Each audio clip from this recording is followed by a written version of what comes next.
하나님 말씀은 레위기 4장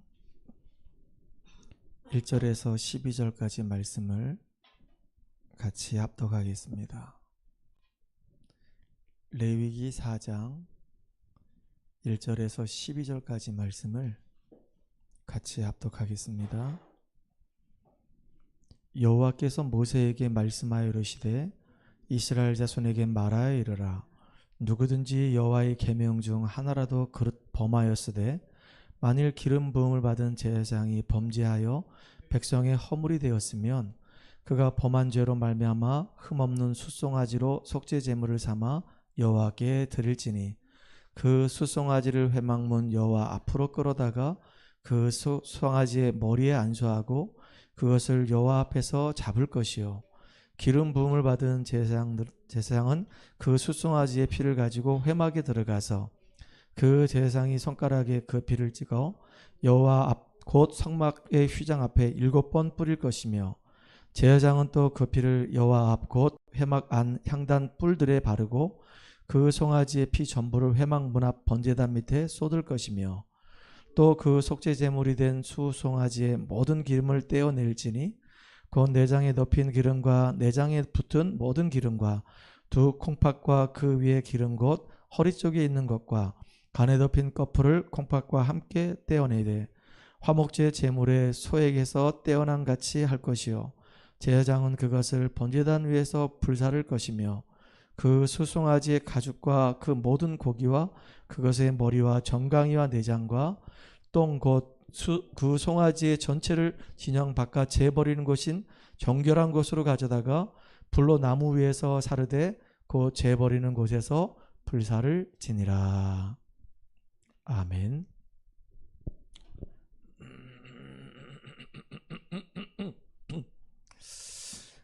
오늘은 예배하는 삶과 속죄제라고 하는 제목으로 같이 말씀을 나누도록 하겠습니다.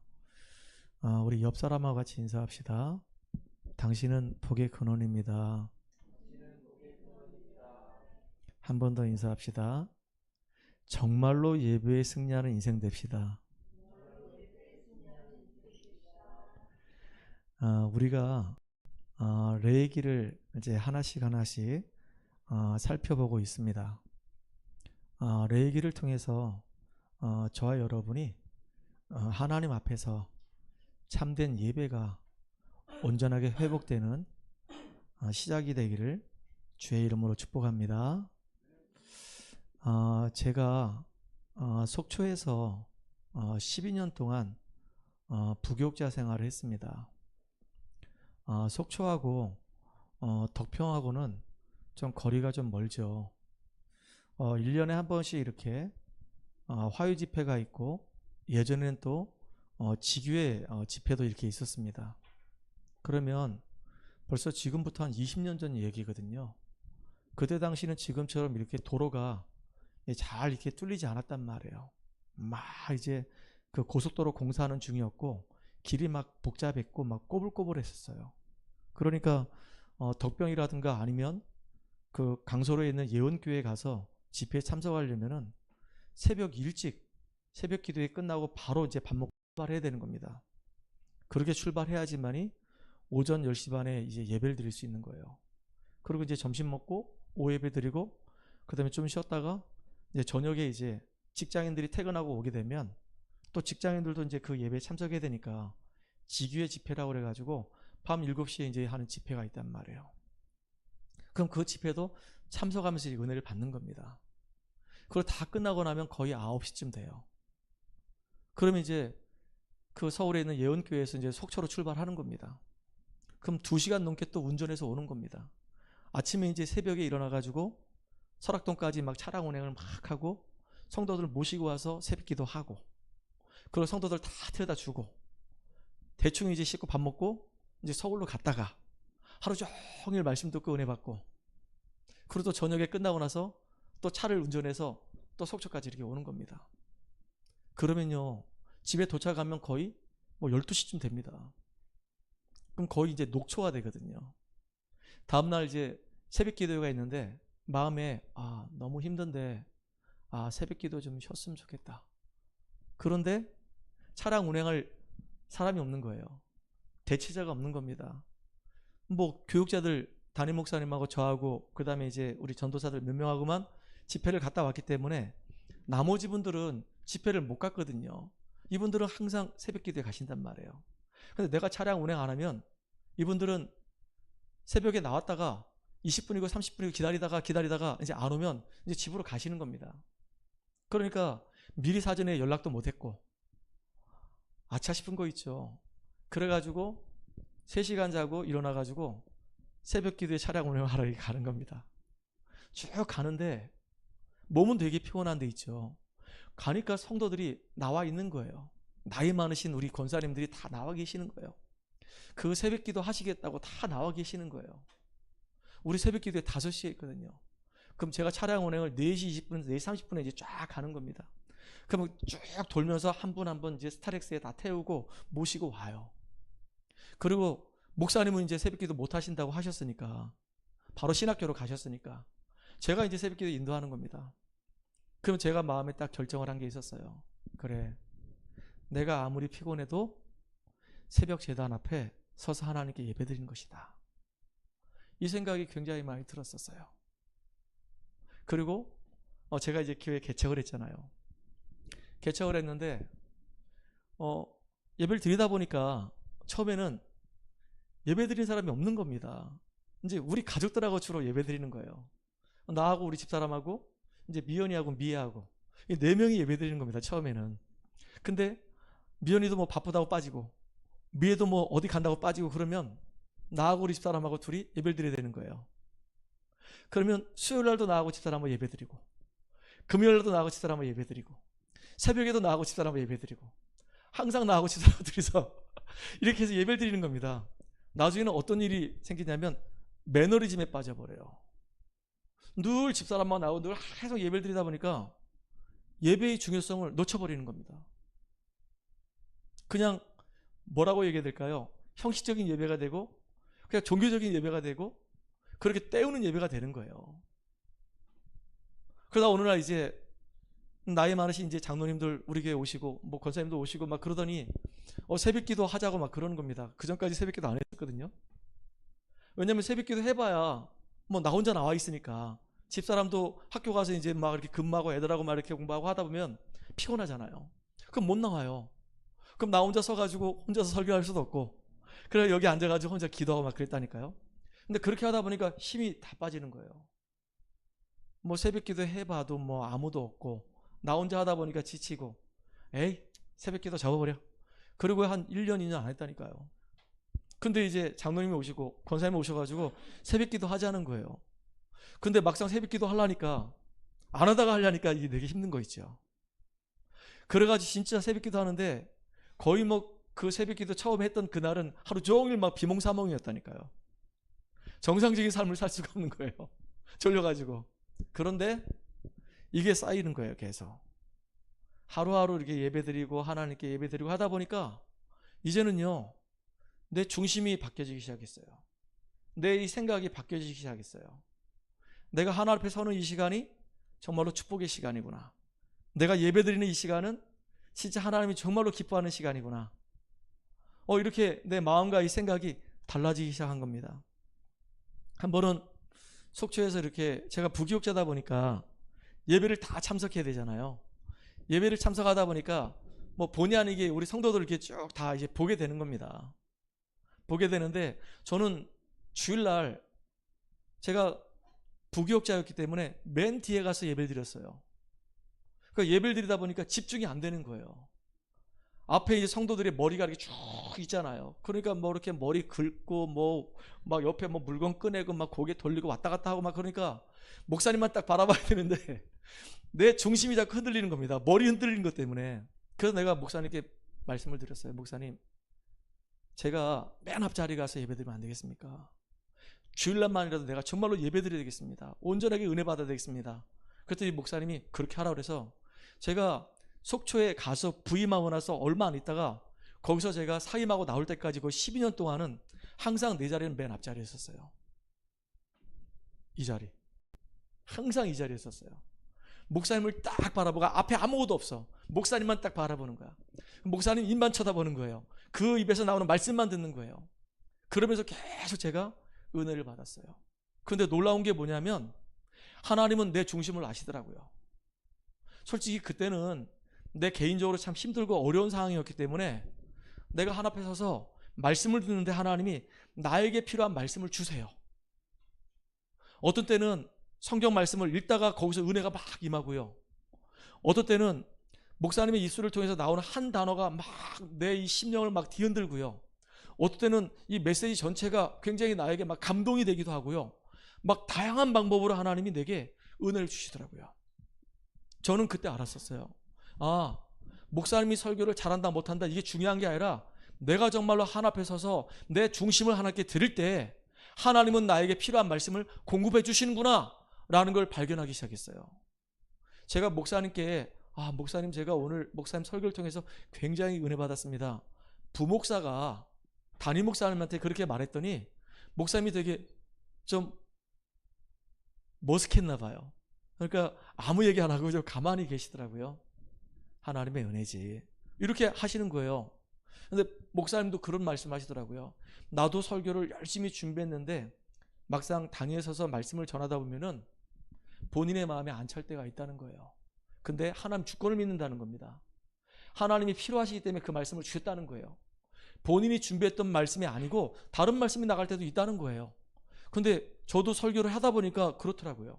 나는 정말로 계속 기도하면서 하나님 내게 주신 말씀을 가지고 우리 성도들과 함께 은혜 받으려고 준비했던 말씀인데 어떨 때는요 새벽에 말씀이 다 바뀔 때가 있어요. 제목도 바뀌고요 내용도 싹 바뀔 때가 있어요.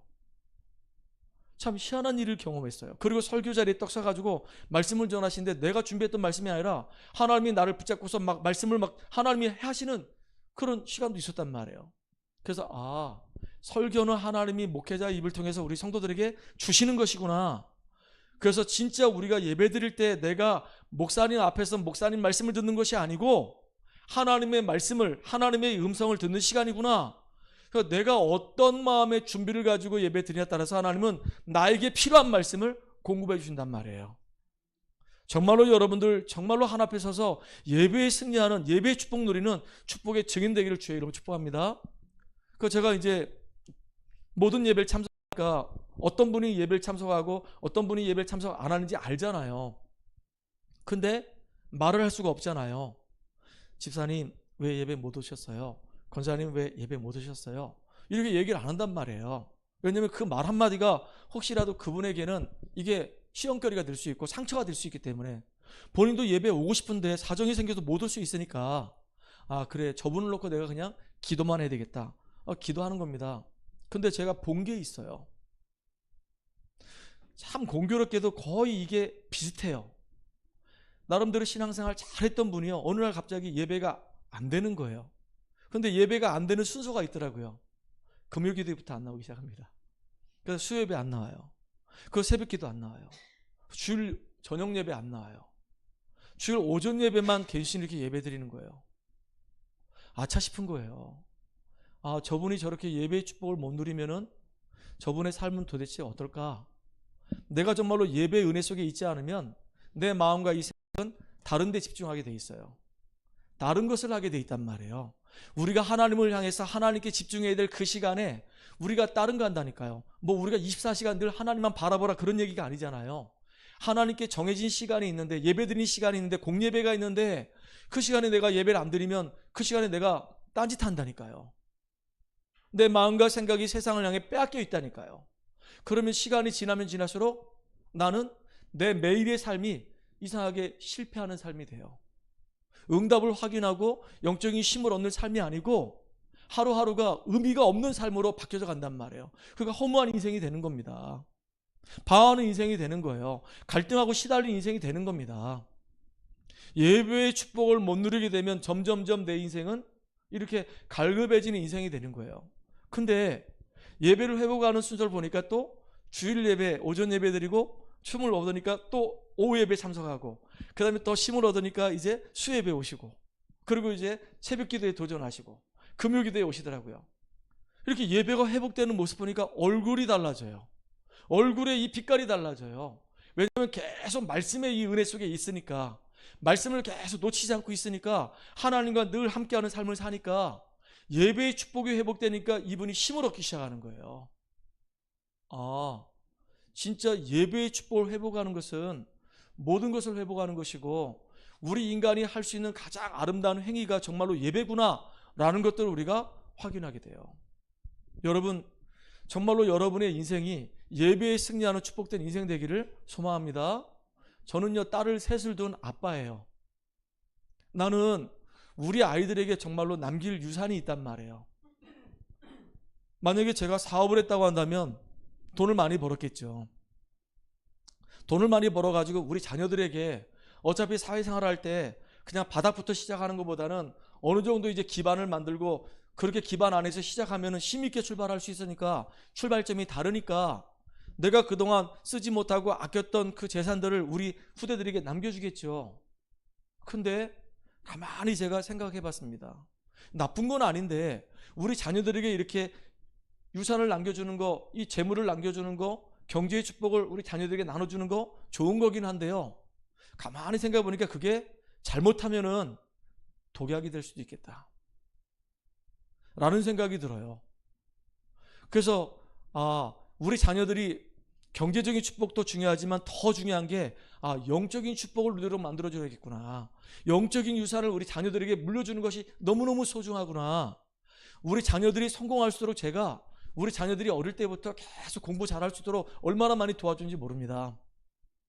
이 방법으로 지도해주고 저 방법으로 도와주고 어떻게 하든지 아이들이 진짜 엘리트 의식을 가지고 성장할 수 있도록. 그래서 우리 미연이 같은 경우는 초등학교 5학년 때 아빠, 내가 좀 부반장 해볼까? 경험하는 거 좋아. 아빠, 학교에 어떤 여자 선생님이 오셨는데 내가 남자애들하고 같이 막 공을 차고 막 뛰어다니니까 나한테 스카우트 제의가 들어왔어. 너 여자 축구선수 한번 해봐라. 그래가지고요, 그건 아니야. 지금 축구로 성공하는 길이 너무 좁아. 거기는 가지마. 아빠, 나 축구 되게 좋은데 하고 싶은데. 아니, 그래서 하지 말라니까. 너는 정말로 공부로 성공하고 네 인생의 축구는 그냥 취미로 해. 그냥 운동장에서 남자애들하고 막 뛰어다니면서 그렇게 축구 열심히 하고 공부로 성공했으면 좋겠어. 그 길은 네 길이 아니야. 코치 선생님이 와가지고요, 미연이 아버지 저하고 좀 만나시죠. 저하고 좀 대화 좀 하시죠. 괜찮습니다 선생님. 다른 아이들이 있습니다. 다른 아이 찾으세요. 그걸 전부 다 카트했단 말이에요. 싹 다 카트하고 미연이가 이제 제 길을 갈 수 있도록, 우리 미란이가 제 길을 갈 수 있도록 계속 이렇게 도와준 겁니다. 공부해서 성공해야지만이 성공할 수 있으니까. 근데 그렇게 해서 성공했다 하더라도 과연 이게 정말로 우리 아이들에게 진정한 성공의 길을 내가 열어준 것인가 라고 생각했을 때 그렇지 않다는 생각이 많이 들었어요. 우리 아이들이 진짜로 영적인 비밀을 알지 못한다면, 이 복음의 이 비밀을 누리지 못한다고 한다면 영적 문제 이길 수가 없는 거예요. 저는 지금 이제 나이가 50대 중반 넘었잖아요. 사회생활을 좀 해봤단 말이에요. 제 지금 아는 분들도 지인들도 사업하는 분들이 있습니다. 늘 전화해가지고 저한테 얘기하는 게, 달지야 요즘 있지 너무 힘들다. 왜 경기가 이렇게 힘든지, 사업을 제대로 좀 하고 싶은데 내 마음대로 안 된다. 그래서 지금 이제 사업 문 접어야 되겠다. 뭐 이런 얘기 하는데요, 나름대로요 열심히 해가지고 소득도 잘 올리고 그랬단 말이에요. 근데 사는 게 너무 힘들다는 거예요. 조그만 사업의 사장인데 이 친구가 나름대로 우리 또래 애들 중에서는 그래도 잘 나간다고 생각하는 친구인데 저렇게 힘들게 살아가고 있구나. 한 번은 제가 우리 집사람을 데리고 치과를 갔는데 그 치과 그 선생님이 장로님이에요. 임마누엘 서울교회 장로님인데 너무 귀한 분이에요. 그분이 이제 우리 해외에 나가 있는 우리 선교사님이 들어올 때마다 그 치아를 다 관리해 주신단 말이에요. 근데 제가 가만히 이렇게 봤습니다. 하루 종일 그 의자에 이렇게 환자 누우라고 그러고 하세요 해가지고 계속 스케일링하고 치아를 계속 이렇게 본단 말이에요. 아침부터 시작해서 저녁까지 그 썩은 치아, 충치 계속 그 치해주고 이빨 빼주고 그것만 계속 한단 말이에요. 야, 이거 1년 동안, 2년 동안, 3년 동안, 10년 동안, 그분들 벌써 20년 넘게 하셨거든요. 영적 문제 오겠구나. 복음 없으면 영적 문제 오겠다. 성공된 자리 서가지고 1년에 연봉이 1억이 넘는데 막 빌딩도 없고 막 그랬는데 이거 진짜 복음 없으면은 성공했다 하더라도 영적 문제 오겠구나. 이런 생각이 드는 거예요. 아니, 요즘 같은 경우는요, 이 판사들도 목이 지금 간들간들해요. 판결 잘못 내리면요, 탄핵을 해가지고 완전히 옷 벗기는 세상이 돼버렸어요. 참 이상한 세상이 됐습니다. 얼마 전에 막 난리가 났잖아요. 장성들도 열 몇 명이 그냥 갑자기 그냥 우르르 다 그냥 뭐가지 날아가고 막 그래요. 그러니까 야, 시대가 성공해도 이게 성공한 게 아니구나. 그러니까 여러분들 자녀들이요, 아무리 성공되고 아무리 뭐 경기의 축복 받아도 한 가지 모르면 영적 문제 이길 수가 없는 겁니다. 우리 자녀들에게 우리는 무엇을 유산으로 남겨줘야겠습니까? 저는요, 우리 자녀들이 영적인 힘을 얻을 수 있도록, 하나님이 주시는 그 은혜를 누릴 수 있도록, 하나님 주시는 그 힘을 얻을 수 있도록 예배의 축복 속에서 하나님의 복음의 비밀을 깨닫는 그런 자녀가 되도록 우리 자녀들에게 영적인 유산을 남겨야 되지 않냐, 저는 이런 생각이 들어요. 특별히 오늘 이 자리에 부모님 역할하는 분은 저하고 우리 권사님밖에 없어. 나머지는 다 우리 랩런트들이야. 그러니까 내가 우리 랩런트 만날 때마다 그런 생각이 드는 거예요. 우리 애들한테는 세상적인 성공도 중요하지만 당연히 필요하긴 하지만 더 중요한 거 복음으로 완전히 무장하도록 만드는 것이다. 예배에 승리하는 인생이 되게 만드는 것이다. 그래서 하나님의 힘을 얻게 만들어가지고 영적인 문제에 얻어 걸려서 거기서 실패하는 인생이 아니고 가정과 가문에 흐르는 영적 문제를 능히 꺾어버리고 승리할 수 있는 그런 사람으로 만들어야 되겠다. 여러분 성장 배경 속에서 나도 모르게 형성된 잘못된 습관들이 있다니까요. 집안 내력에서 오는 영적 문제 있다니까요. 게으름이 될 수도 있고요, 나태함이 될 수도 있고요. 하여튼 이상한 나의 영적인 문제가 있어요. 남한테 얘기할 수 없는 나만의 독특한 영적인 문제가 있어요. 무기력증도 영적인 문제가 돼요. 이상하게 우울감 사로잡히는 것도 영적 문제예요. 이상하게 부정적인 마음 드는 것도 영적인 문제예요. 왜냐, 그 뒤에 사단이 계속 역사해서 내 마음과 생각과 영혼을 자꾸 뒤흔들기 때문에 거기에 빠지면요, 계속 망해가는 거예요. 타락의 길, 방황의 길로 계속 가는 겁니다. 근데 우리 랩런트들이, 우리 후대들이 이렇게 무기력하게 그냥 무너지면 안 되잖아요. 예배를 통해서 영적인 힘 얻어가지고 영적 문제 치유하고 세상을 살려낼 수 있는 힘 있는 우리 후대들로 세워지기를 간절히 소망하면서 우리 랩런트 사역하고 있단 말이에요. 지난주에도 우리 권사님 기도할 때 다른 거 기도할 때는 울컥 안 하시더니 랩런트 얘기 딱 나올 때 울컥 하시더라고요. 그러니까 랩런트에 한이 있으니까 우리 교회 알류치를 통해서 우리 후대가 이 미래가 살아나도록 우리 진짜 기도해야 되는 거예요. 우리 후대가 영적인 힘을 얻을 수 있도록. 그래서 감사하게도 우리 교회는 그래도 이 젊은 피들이 있어. 수요일 날은 또 젊은 피들이 많이 모여. 그래서 감사하게도 이렇게 예배 드려요. 희망이 보이는 거죠. 소망이 보이는 겁니다. 지금 우선에는 여러 가지 힘들고 어려운 상황이 있다 하더라도 우리가 복음 안에 있다고 한다면 반드시 복음 안에 있는 인생은 승리할 수밖에 없습니다. 여러분 정말로 예배에 승리하는 축복의 주역들 되기를 주의 이름으로 축복합니다. 자, 첫 번째, 우리가 예배를 드리기 전에 예배 올 때 여러분 어떤 마음으로 우리가 예배에 참석을 해야 될까요? 예배의 시작입니다. 예배에 오기 전에 우리의 중심이 되게 중요하단 말이에요. 시편 100편에 보면은 그 신하가 왕궁에 들어갈 때 왕을 만나게 되면 그 왕이 나한테 정말로 어떤 일을 내게 맡길 것인가 라고 하는 그 기대감을 가지고 희망을 가지고 소망을 가지고 기쁨을 가지고 예배에 참석해요. 우리가 예배 드릴 때 예배의 시작은 바로 이런 감사와 이 기쁨 가지고 기대감을 가지고 하나님이 오늘 이 예배를 통해서 내게 또 어떤 성취될 말씀을 주실 것인가 라고 하는 그런 기대감으로 예배에 참석한다고 한다면 그 사람은 승리하는 인생이 되는 거예요. 하나님은 그 사람에게 성취될 말씀을 주시는 거예요. 그래서 하나님은 우리가 예배 드릴 때마다 그냥 예배 드리는 것이 아니라 예배 드릴 때마다 한번 여러분들 기도 제목을 가지고 한번 참석해 보세요. 예배 드릴 때마다 하나님이 오늘 내게 응답하신다라고 하는 그런 믿음을 가지고 한번 예배에 참석해 보시기 바랍니다. 그런 내용을 가지고 참석할 때 벌써 그 사람은 응답받는단 말이에요. 성경에 보니까 이미 응답이 있어요. 예배 이전에 이미 응답을 가지고 예배에 참석해서 응답을 확인한단 말이에요. 소경 바디메오 같은 경우는요, 예수님이 자기 사는 지역에 지나간다는 얘기를 들었어요.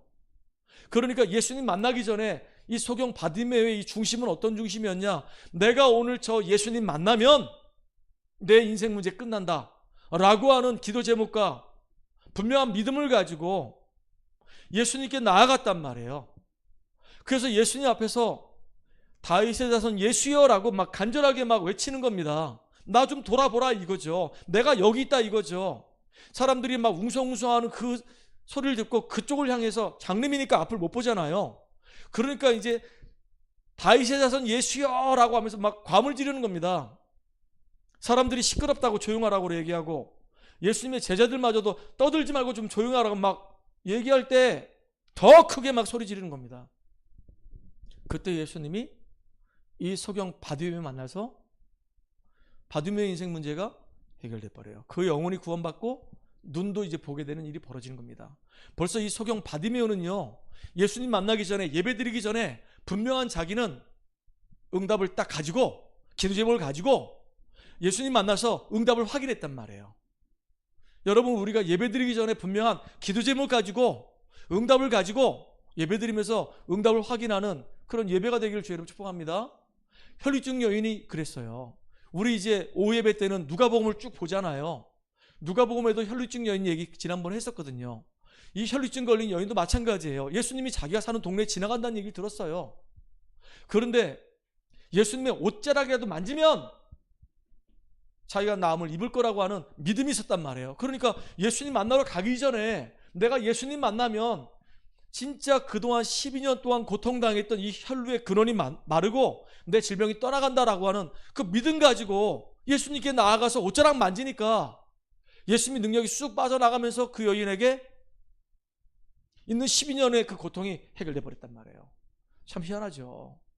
우리가 예배 드릴 때 어떤 마음과 어떤 기도 제목과 어떤 내용으로 예배 참석하느냐에 따라서 모든 것이 다 달라지는 겁니다. 그렇겠죠. 또 백부장이 사랑하는 하인이 있었어요. 이 백부장의 이 하인이 병들어 지금 죽게 된 겁니다. 그러니까 이 백부장이 예수님 만나서 얘기하는 거예요. 내 사랑하는 이 하인이 지금 죽게 됐는데 예수님께서 내 하인을 좀 낫게 해달라고. 가자, 너네 집으로 가자. 그래, 백부장이 뭐라 얘기하냐, 이런 말을 하는 겁니다. 내가 예수님을 우리 집으로 모시기에 몸둘 바를 모르겠습니다. 그러니까 우리 집에 가지 마시고 지금 여기서 말씀만 하시옵소서. 나도 지금 내 밑에 수하를 거느리고 있는 사람이기 때문에 내가 이렇게 하라고 하면 이렇게 하고 저렇게 하라면 저렇게 하니까 예수님 지금 말씀만 하시옵소서. 그럼 내 하인이 낫겠나이다. 예수님이 이런 얘기하는 거예요. 지금까지 내가 만나본 사람 중에 이만한 믿음을 가진 사람 내가 본 적이 없다. 네 믿음대로 될지어다 라고 얘기해요. 그러니까 예수님 만나기 전에 벌써 이 백부장은 예수님 만나면 내 하인 치유된다라는 확신 가지고 예수님 딱 만나는 거예요. 분명한 기도 제목 가지고 예수님께 나오는 겁니다. 우리가 예배드릴 때 이런 마음으로 주님 앞에 예배드리기 바랍니다. 특별히요, 우리 인생의 여정 속에 이런저런 문제 생길 수 있어요. 근데 그 모든 것들이 알고 봤더니 그게 다 내 인생의 여정을 걸어가는 그 길 속에 다 중요한 답이 되는 거예요. 많은 사람들은요, 문제 만나면 금방 낙심합니다. 문제 만나면 좌절합니다. 문제 만나면 금방 시험 들고요, 무너져 버려요. 근데 우리는요, 하나님이 함께하는, 하나님의 자녀라고 하는, 우리를 통해서 하나님이 하시려고 하는 분명 언약이 있잖아요. 언약이 있는 자에게 오는 문제는요, 전부 다 답이 되는 거예요. 내가 몸이 아프다, 병들어 있다, 그러면 흔들리지 마세요. 진짜 하나님 능력을 체험할 수 있는 시간이 되는 거예요. 내가 지금 되게 외롭다, 그 외로움이 아니고 하나님 만나서 임마누엘의 이 비밀을 확인하는 시간이 되는 겁니다. 내가 지금 한계에 부딪히고 너무 연약하다, 그러면 우리가 속을 이유가 없고 진짜 하나님 능력을, 하나님의 성령 충만을 우리가 얻을 수 있는 굉장히 중요한 시간표가 되는 겁니다. 여러분, 정말로 문제 앞에서 속지 마시고 문제 앞에서 하나님 바라보고 그 속에서 힘을 얻는 축복의 주역들 되기 바랍니다. 예배를 통해서 하나님이 나에게 주신 참된 축복을 회복하는 저와 여러분 되기 바라요. 요셉은요, 어느 날 갑자기 노예가 됐어요.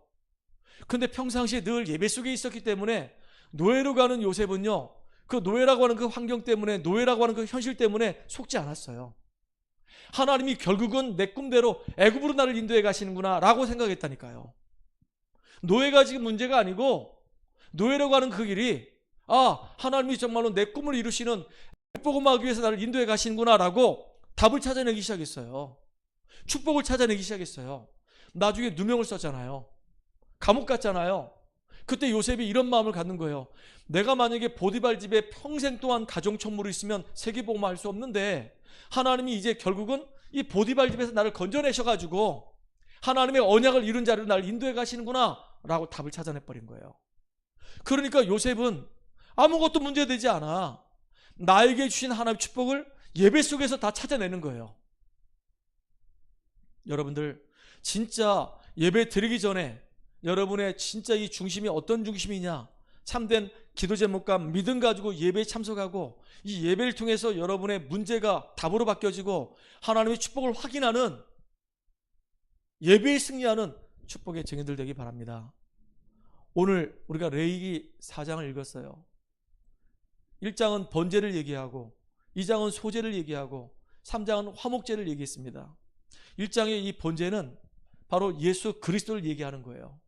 우리 인생의 문제는 이 죄와 이 사단과 지옥 문제는 우리가 해결할 수 없어.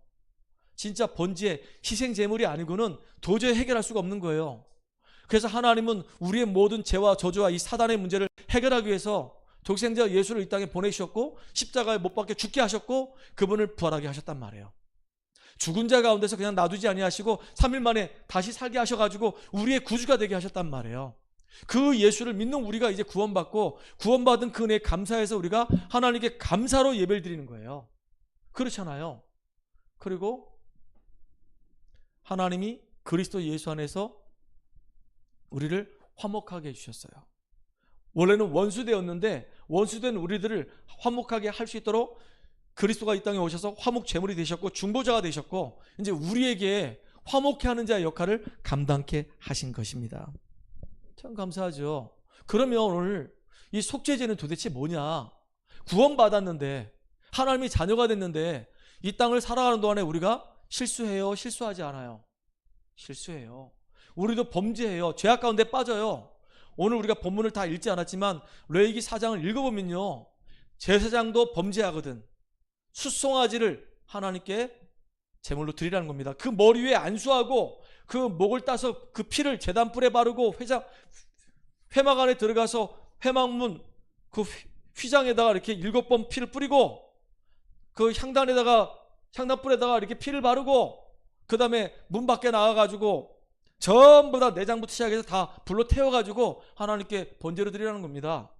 그러면요, 제사장만 죄를 범하니까 회중들도 죄를 범해요. 회중들만 죄를 범합니까? 족장들도 죄를 범해요. 쭉 읽어보면 일반 평민들도 죄를 범해요. 그럴 때마다 숫송아지, 암송아지, 염소, 양들을 그 머리에 안수하고 하나님께 죄를 드리라는 겁니다. 제물을 드리라는 거예요. 이게 쉽게 말하면 도대체 무슨 말이냐면요, 내가 잘못했을 때 나의 잘못을 회개하는 그 기도를, 그 예배를 하나님께 드리라, 그 얘기입니다. 그래서 우리가 신앙생활하면서 가장 빨리 오는 그 응답이 바로 뭐냐면, 남의 잘못을 가지고 우리가 지적질할 것이 아니라 내 잘못이 무엇인지 발견했을 때 그때 응답이 진짜 빨리 와요. 내 잘못을 먼저 회복해야 되는 겁니다. 오늘 레위기 4장 14절에 보게 되면 뭐라 기록됐냐? 그 범한 죄를 깨달으면, 이런 말이 있어요. 내가 범한 죄를 깨달으면. 또 23절과 28절에 보면은 뭐라 기록되어 있냐면, 그가 범한 죄를 누가 그에게 깨우쳐 주면, 23절에 깨우쳐 주면, 그가 범한 죄를 누가 깨우쳐 주면, 또 28절도 똑같은 내용이 있습니다. 그가 범한 죄를 누가 깨우쳐 주면, 너는 정말로 이런 죄를 범했어 라고 이렇게 알려주면, 또는 내 스스로가 내가 정말로 하나님 앞에 이런 죄를 범하고 있구나. 이스라엘 민족이 출애굽 해놓고도 하나님이 그들과 함께 하시고 인도하시고 역사하시는데 홍해 앞에서 또 먹는 거 앞에서 물 앞에서 계속 원망, 불평, 불신앙 계속하는 겁니다. 우상 숭배까지 하는 거예요. 그때 누군가가 너희들의 죄가 이거야, 하나님의 능력에 대해서 불신앙, 하나님의 언약에 대해서 불신앙, 하나님과 함께한 사실 못 믿는 거, 너희들이 구원받은 자의 축복 못 누리는 거, 너희들이 기도 속에 없는 거, 이게 정말로 너희들 죄야. 이렇게 깨우쳐주면 내가 윤리적으로 도덕적으로 물론 죄를 범한 거 회개해야 되지만 영적으로 내가 하나님 앞에 예배를 못 드리고 언약 못 붙잡고 내가 영적인 힘을 얻지 못하고 불신한 가운데 있고 인본주의 쓰고 있고 내가 정말로 기도가 안 되고 있고 내 마음에 전도에 대한 열정도 없고 아무것도 없는 이것이 하나님의 계획하고 전혀 관계없는 삶을 사는 것이 이게 심각한 죄구나 라고 깨달았을 때 그때요 응답이 우리에게 빨리 온단 말이에요. 내가 내 죄를 깨닫지 못하면요 응답 받고 싶어도 받을 수가 없어요. 그래서 요나서에 보게 되면 요나서 3장에 이 요나가 아수르의 수도인 니느웨를 가는 겁니다. 왜냐하면 거기에 있는 수많은 사람들을 하나님은 살리기 원하시거든요. 근데 이 요나 입장에서는요 이 아수르 이 수도 이 니느웨에 사는 사람들이 웬수라. 왜냐하면 이스라엘을 완전히 초토화시켜 버렸으니까 북이스라엘을 완전히 전쟁으로 북이스라엘을 완전히 초토화시키고 거기 있는 사람들을 다 포로로 끌고 가서 전 세계에 흩어버려서 노예시장에서 팔아버렸으니까 웬수 같은 나라란 말이에요. 그러면 니느웨는 죽어야 되는 거예요. 근데 하나님은 그 니느웨로 가가지고 그들에게 회개하라고 얘기하는 겁니다. 얼마나 이게 못마땅하겠어요. 요나가 이틀길인데 이틀길을 가지 않고 하루 만에 그냥 대충 가서 하나님이 이 땅을 심판하신다고 한다. 회개해라. 대충 하고 가는 겁니다. 이렇게 마음도 안 담고 막 대충 돼서 가는 거예요. 그런데도 불구하고 하나님이 니느웨 사는 사람이 왕으로부터 시작해서 모든 백성들이 베옷을 입고 머리에 재를 뿌리고 하나님께 회개하는 거예요. 거기에 분명히 기록되어 있어요. 하나님은요 하나님 계획을 절대로 바꾸지 않아요. 근데 내가 죄를 깨닫고 하나님 앞에 회개할 때 하나님이 뜻을 돌이키셨다 그랬어요. 이 느느웨를 완전히 멸망시킬 것인데 하나님이 멸망시키지 않고 하나님이 뜻을 돌이키셨다 그랬어요. 또 누가복음 15장에 보게 되면 거기에 탕자 이야기가 나와요. 둘째 아들인데 아버지한테 가서 얘기합니다. 재산 반을 내게 주세요. 아버지가 죽으면 그 재산 결국은 형하고 나한테 줄 거 아니겠습니까? 내가 지금 나름대로 내 구상하는 일이 있으니까 나한테 그 재산 미리 주세요. 돈을 다 받아가지고요 먼 나라 가서 허랑방탕하게 그 돈을 다 쓴 거예요. 다 날라갔어요. 그래가지고 돼지에게 주는 죽염을 먹고 사는 겁니다. 얼마나 그 인생이 비참해졌습니까? 그때 이제 깨달은 겁니다. 내가 지금 이 먼 타국에 와서 돼지 죽여 먹는 것보다는 차라리 우리 아버지 집에 돌아가서 아버지 집에서 내가 종으로 있는 것이 훨씬 낫겠다.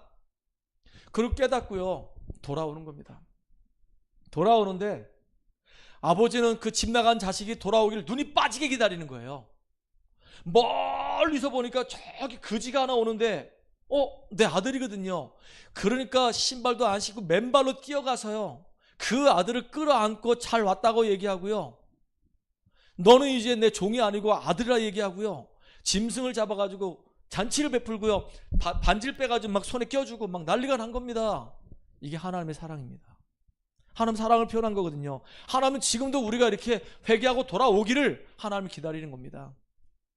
근데 깨닫기만 하면 안 돼요. 내 잘못을 깨닫기만 하면 안 된다니까요. 그럼 변화가 안 일어나요. 안 일어나요. 깨닫고 났다면 우리가 그리스도의 언약소로 피 언약소로 들어가서 하나님의 은혜를 흠뻑 젖어야지만이 운명의 굴레에서 벗어나서 이제 재창조의 축복을 우리가 누린단 말이에요. 이 생각이 안 바뀌어요. 깨달았다니까요. 내가 잘못된 길로 지금 가고 있구나. 이거 벗어나야 되겠다. 알아요. 아는데 안 빠져나. 못 빠져나와. 안 돼요. 그래서 계속 우리는 그리스도 붙잡고 그 안에 들어가야 되는 겁니다. 제가 아는 한 친구는 당구에 완전히 미쳐가지고요. 학교 생활도 제대로 하지 못하고 계속 당구 생활만 하는, 당구만 치는 겁니다. 근데 이제 발견했어요. 내가 계속 이렇게 당구만 계속 치다 보면은 이게 나한테 전혀 유익을 주는 게 아닌데, 당구는 뭐 신나게 늘어가지고 막 200, 300, 400, 막 500 이렇게 될 수는 있겠지만은 이게 결국은 내 인생을 망가뜨리는 길이 될 수 있겠구나. 여기서 빨리 빠져나가는 것이 내가 사는 길이다. 알았어요. 근데 못 빠져나와. 계속 어느 날 딱 눈 뜨고 보면 당구장에 있고 눈 뜨고 보면 당구장에 있는 겁니다. 안 돼요. 그래서 내 의지로 내 생각으로 이게 못 빠져나온 거구나. 이게 영적인 문제에 얻어 걸려 있어서 이게 안 되는 거구나. 그래서 계속 그리스도 부르는 겁니다. 당구 치면서 계속 그리스도 부르는 거예요. 그렇게 3개월 계속 그리스도 불렀는데 어느 날 이상한 생각이 드는 거예요. 당구가 재미가 없다 이제. 그러더니 이제 당구에서 빠져나오게 된 거예요. 자기를 붙잡고 있는 이 운명이었는데 아무리 애를 쓰고 노력해도 안 됐는데 못 빠져나왔는데 그리스도 안에서 하나님 주시는 은혜 받고 힘을 얻으니까 빠져나왔어요. 지금은 간증하더라고요. 옛날 얘기하면서 자기가 그렇게 잡혔던 인생이었는데 그리스도의 언약 붙잡고 기도하다가 빠져나왔다고 자기 인생에 그게 발판이 되는 겁니다. 여러분, 우리가 건강해야 되는 거 알잖아요. 건강해야지 우리가 세계보험하잖아요. 몸이 아파 본 사람은요, 건강이 얼마나 소중한지 알아요. 근데 건강해지려고 한다면 운동해야 될 거 아니겠습니까? 내 체력 관리해야 될 거 아니겠어요? 운동 안 하고 계속 음식만 계속 먹으면 살이 찐단 말이에요. 나중에는요, 이게 내 몸이 아니야. 그러면 이제 운동해야 될 거 알아. 깨달았어. 몸 상태가 점점점 이렇게 안 좋아지고 있구나. 그럼 내가 이제 운동해야 되겠구나. 머리로는 다 알아. 깨달았어. 근데 실제로 운동이 안 되는 거예요. 왜냐하면 그걸 이길 수가 없어. 내 이 삶의 이 변화가 내 스스로가 이게 안 된단 말이에요. 그래서 우리는 그리스도 붙잡고 그 은혜 속에 들어가서 힘을 달라고 은혜 달라고 계속 기도하는 겁니다. 그럼 어느 날요, 이 그리스도가 내 안에 내 마음과 생각을 변화시켜서 운동할 수 있는 힘을 주시고 내 몸을 관리하게끔 만든다니까요. 내 생각으로는 안 바뀌어. 작심삼초야. 작심삼일도 아니야. 작심삼초야. 아, 이렇게 해야지 그래 놓고 금방 보면 어느 날 그 자리에 그냥 그대로 있단 말이에요. 안 바뀌어요. 안 바뀌어. 그래서 우리는 그리스도의 은혜 속에 들어가서 피 언약 붙잡고 운명을 바꿔서 그걸 발판 삼는 저와 여러분 되기 바랍니다. 나의 잘못된 부분이 있다고 한다면 바꿔야 될 거 아니겠습니까? 남 잘못을 탓하기 이전에 내 잘못을 먼저 발견하고 빨리 그것을 발판 삼을 수 있도록. 그게 바로 속죄제입니다. 나의 잘못을 깨달았다면 영적인 부분을 통해서 예배가 안 되고 있고 기도가 안 되고 있고 전도의 마음이 없고 영적인 힘이 없고 무기력감에 빠져 있고 뭔가 이상하게 나쁜 습관에 계속 물들어 있는 나, 그러면 빠져나와야 되는데 머리로 아는데 안 되기 때문에 그리스도 언약 붙잡고 계속 기도하면서 빨리 거기서 빠져나와서 운명에서 벗어나서 그걸 발판 삼아서 그런 문제 속에 있는 사람을 살려내는 증인으로 저와 여러분이 쓰임받기 바랍니다. 그래서 우리는 세 번째로 어떤 예배를 드려야 될까요? 하나님은 우리가 산 예배 드리길 원해요. 정말로 이제 형식적인 예배, 종교적인 예배가 아니라 내 몸을 하나님께 드려서 온전히 드리는 그 예배 드리길 원한단 말이에요. 우리 이제 가은이가 그런 고백을 합니다. 목사님, 제가 집이 서울이기 때문에 진짜 현장 예배를 너무너무 드리고 싶은데 목사님 현장 예배 드릴 수 없고 수요 예배만 이렇게 참석해서 예배 드리는데 너무 달라요. 주일날 이렇게 인터넷으로 예배 드리는 거하고요, 이 현장에 참여해서 예배 드리는 거하고 너무 달라요. 많은 사람들이 예배를 쇼핑하고 있습니다. 인터넷 쇼핑을 하고 있어요. 이 목사님 설교 듣고 저 목사님 설교 듣고 자기 소속감이 없는 거예요. 이 교회가 내 교회고 이 교회 함께 이 목사님과 함께 강단해 주신 말씀 붙잡고 나는 같이 지역 복음하고 세계 복음하는 것이다. 그래서 죽이 되든 밥이 되든 계속 우리가 말씀의 흐름 따라서 인도받아야 되는데, 근데 인터넷 쇼핑하고 있다니까요. 근데 응답이 나한테 안 돼. 참 그러니까 너무 안타깝죠. 근데 우리가 예배 자리에 참석해서 같이 보는 겁니다. 처음엔 2명이 예배 드렸는데 오늘 보니까 3명이 예배 드리고 4명이 예배 드리고 한 명씩 이렇게 하나님의 축복의 문들을 열어가시는 것을 직접 보면서 와, 진짜 하나님 살아계시고 우리 기도에 응답하시는구나 확인하잖아요. 산 예배 드리기 원합니다. 이 예배가 정말로 저와 여러분에게 최고의 응답의 그 축복의 자리가 되기를 간절히 소망합니다. 하나님은 우리에게 이 예배를 통해서 모든 가장 소중한 축복들을 다 준비해 놓으셨어요. 저는 이번에 우리 성탄절 때 예배 드릴 때 처음으로 이제 성탄 초청 캠프를 하려고 합니다. 우리 개척하고 나서 이번에 성탄이 9번째 성탄이거든요. 근데 그 전까지 우리는 초청 캠프 한 번도 해본 적이 없어요. 그냥 우리 성도들과 같이 모여가지고 그냥 이렇게 성탄을 축하해주고 같이 이제 함께 은혜 나누고 같이 이제 점심 먹고 그랬단 말이에요. 근데 제가 이제 현장을 계속 뛰다 보니까 만나지고 있는 사람들이 있잖아요. 그 친구들이 아직 교회 안 됐단 말이에요. 이제 제가 이제 권면을 합니다. 이번에 성탄 예배 때 특별한 계획이 없으면 같이 우리 성탄 예배에 참여해서 같이 우리 예배 드리고 같이 점심도 먹고 같이 우리 같이 교제하자. 그래요. 우리 집사람도 그런 고백하는 겁니다. 그러면 자기가 그동안 학교에서 만났던 친구들, 학생들 얘기해가지고 초청 한번 해보겠다고. 그래서 조그만 선물도 준비하고, 오늘 소책자 이제 주문했거든요. 뭐 행복한 선물 뭐 이런 것들, 하나님 만나는 길, 이렇게 해서 아이들이 정말로 그 소책자를 통해서 구원받을 수 있도록 길을 열기 위해서 소책자 준비해서 이제 우리 애들이 왔을 때 밥도 먹여주고, 밖에 나가면 돈이 많이 드니까 몇 명이 올지도 모르고 감당이 안 되니까 애들이 여기 오면 그냥 간단하게 우리가 식사 준비해서 간단하게 먹고 같이 선물도 주고, 그러면서 애들이 이제 교회에 당겨질 수 있도록, 그 현장에서 다락방 문을 열 수 있도록 이렇게 우리가 기도하면서 준비하고 있어요. 그래서 여러분들 기도하시기 바랍니다. 근데 감사하게도 이번에 성탄절이요, 목요일날이에요. 우리 윤호도 목요일날은 참석할 수가 있어. 감사하지. 그래서 같이 우리 성탄에 같이 참석해서 같이 인도받고 응답받는 겁니다. 할렐루야. 그래서 같이 기도하면서 초청합시다. 혹시 기도했던 사람들이 있다면, 우리 지난주에 얘기했잖아요. 우리 정식 기도하면서 힘을 얻읍시다. 그리고 진짜 우리가 화목해하는 자이기 때문에 내가 진짜 영혼 눈을 놓고 중보기도 하자고 얘기했잖아요. 그 배후 역사를 흑암을 꺾는 권세기도 하자고 그랬잖아요. 그럼 이제 우리가 하나님 주신 말씀 붙잡고 내가 화목해하는 자이기 때문에 계속 기도할 거 아니겠습니까? 그럼 이제 초청 캠프하는 겁니다. 뭐 한 명이 됐든 두 명이 됐든 또는 뭐 참석을 못했든 우리가 그동안 기도했던 사람들이 어느 날 열매를 맺어줄 거 아니겠어요? 그 응답들을 같이 누리는 귀중한 시간 되기 바랍니다. 그래서 하나님은 저와 여러분이 예배를 드리는데 산예배 드리기 원하는데, 어떤 예배가 되기를 원하냐?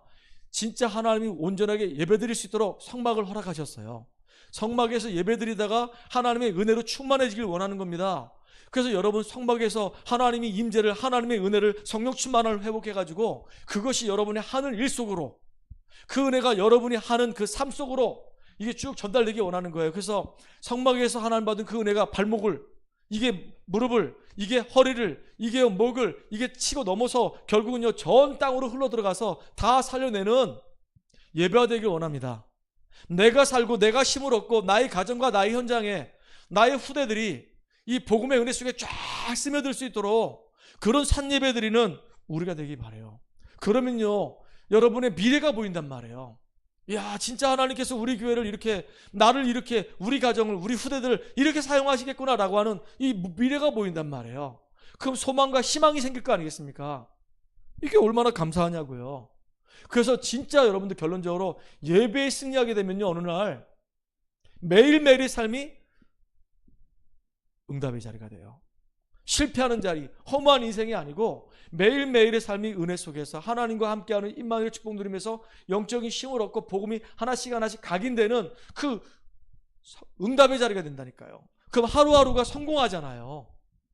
실패했던 내 인생이 아니라 이제 하루하루가 말씀 안에서 성공을 하게 된단 말이에요. 그러면 그게 쌓여가지고 어느 날 진짜 나는 성공의 자리에, 응답의 자리에 딱 서게 돼요. 그래야 될 거 아니겠습니까? 나중에 어느 정도냐? 어느 날 보니까요, 내가 이제 사단에게 늘 끌려다녔던 인생이 아니라 이제 나를 정복하고 내게 주어진 현장을 정복하는 정복의 자리에 딱 서는 겁니다. 우리가 하나님의 말씀에 은혜 받지 못하면 다른 것에 우리가 끌려다니면서 잡힌다니까요. 내가 노예가 되는 거예요. 그럼 그건 정복한 게 아니라 정복당한 거잖아요. 근데 어느 날 보니까 나를 노예 삼았던 그것이 끊어지고 이제는 내 인생을 하나님 앞에서 말씀 따라 인도가 받으면서 말씀의 성취를 확인하는, 정복하는 인생이 되는 거예요. 내 인생을 정복하는 인생이 되는 겁니다. 하나님이 원하시는 바대로 이제 이끌어가는 인생이 되는 거예요. 그 응답의 자리에, 성공의 자리에, 이 정복의 자리에, 이게요 멀리 있는 게 아니에요. 오늘을 정말로 응답의 자리로, 오늘을 성공의 자리로, 오늘을 정복의 자리로 만들어서 싸우지 않고도 우리가 승리하는 주역 되기 바랍니다. 그래야 될 거 아니겠어요? 그러면서 우리는 현실에 속지 말아라. 어떤 문제가 와도, 어떤 어려움이 와도 우리가 속지 않으면 돼요. 또 응답을 받았어도 교만하지 말아라. 응답이 안 온다고 해가지고 낙심하지 말아라. 많은 사람들이 응답 좀 받으면 사람이 이상해져요. 왜냐, 그 하나님이 하신 건데 꼭 내가 한 것처럼 착각하거든요. 근데 응답이 안 오면요 금방 또 낙심합니다. 왜냐하면 내가 기준이 됐기 때문에. 하나님은 반드시 언약의 백성들에게 반드시 하나님의 언약을 이루시기 때문에 승리하는 저와 여러분 되기를 주의 이름으로 축복합니다.